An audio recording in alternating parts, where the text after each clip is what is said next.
Salut à tous, aujourd'hui comme prévu on va sortir l'autoclave d'ici, voilà, je vous en avais déjà parlé les 2 dernières semaines là, donc c'est aujourd'hui. Là à mon avis ça va pas être une partie de plaisir parce que c'est que lui il pèse un poids monstrueux, donc on va essayer de le charger dans la bennette et puis on va voir ce que ça donne. Alors j'ai essayé de réfléchir à une technique pour le charger, donc j'espère que ça va marcher. En plus, je suis passé par le hangar exprès aujourd'hui, mais j'ai oublié de prendre un piquet pour faire guise de cale. Voilà. On va faire 100. Je vais prendre une branche là par terre, puis on va voir ce que ça donne. Allez. Donc là, l'objectif, ça va être de pousser l'autoclave en fait depuis le haut, c'est-à-dire de le pousser pour soulever le cul en bas. Une fois que en bas, ça s'est soulevé, je vais mettre une cale, donc une grosse branche ou quoi. Et ensuite, je viendrai reculer avec ma bennette, donc il faut que j'enlève la porte de la bennette, je recule avec ma bennette pour soulever l'autoclave plus haut que le piquet, j'enlève le piquet, je rebaisse la bennette et je recule pour que ça se charge, voilà.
Bon, ça y est, l'autoclave est chargé. Par contre, j'ai un petit problème.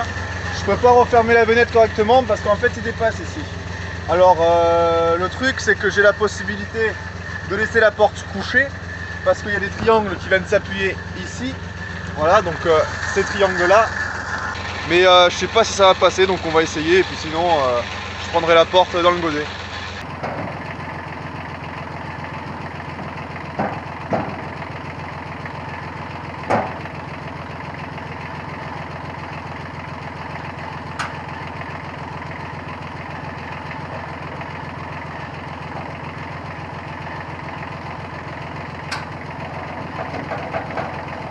Alors, je suis arrivé au hangar pour poser le deuxième garde-boue que j'ai trouvé du vélo. Voilà.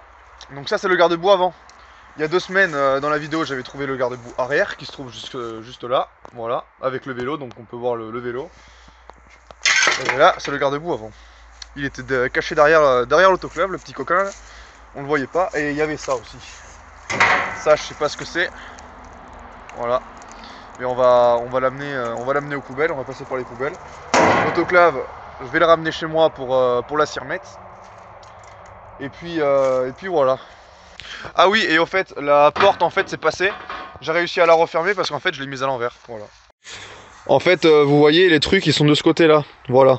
Donc normalement la porte elle se met dans l'autre sens parce qu'ici donc il y a 2 triangles, un ici et un ici qui viennent quand on ouvre la porte en fait qui viennent reposer là-dessus si jamais on veut pas enlever la porte. Et ben là du coup j'ai inversé la porte pour que ça se soit plus proche en fait et qu'il y ait moins d'épaisseur. Donc que la porte soit un peu plus reculée que à l'origine. Voilà. Et là ça passe tout juste en fait, ça passe ici. Voilà. C'est là qu'on peut bien voir l'efficacité de la lame. Voilà. Parce qu'elle m'a ramené un petit peu de terre dans la bennette aussi, donc pour reculer dans un tas de terre ou quoi, si vous voulez prendre de la terre, je pense que ça marche, voilà. Bon allez, on est reparti. Putain, par contre la direction là, elle est légère du Kubota. Là, c'est direction assistée.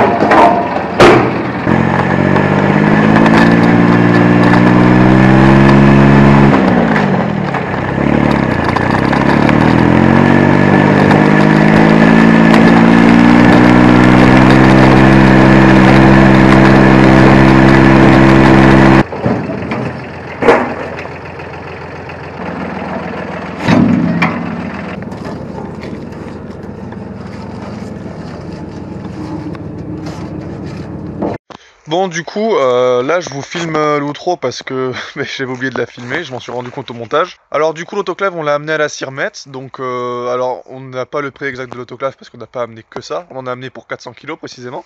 Mais j'aurais pensé qu'il était beaucoup plus lourd que ça en fait, à ce qu'on m'a dit. C'est vrai qu'il paraissait lourd. Il était lourd au début parce qu'il était rempli d'eau. En dessous, il y avait de la terre qui était remontée en fait. Donc ce qui fait qu'il était très dur à bouger. Mais au final, je me suis rendu compte qu'en le chargeant dans la bennette manuellement, c'est-à-dire après l'avoir reculé en fait, à le faire glisser dans la bennette ou même à le remettre debout quand j'ai benné la bennette pour le décharger, eh ben je m'en suis rendu compte qu'il était pas, c'était pas si lourd que ça. Alors c'est quand même très lourd, mais c'est... Voilà.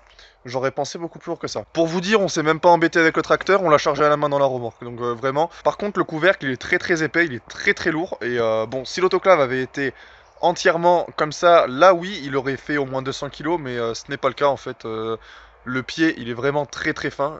Et pareil pour jusqu'en haut en fait, c'est un peu plus épais, mais c'est pas, ça pèse pas non plus comme le couvercle. En tout cas, j'espère que cette vidéo vous aura plu. Si c'est le cas, n'hésitez pas à me le faire parvenir en commentaire. Et puis moi, je vous dis à dans une prochaine vidéo. Allez, ciao!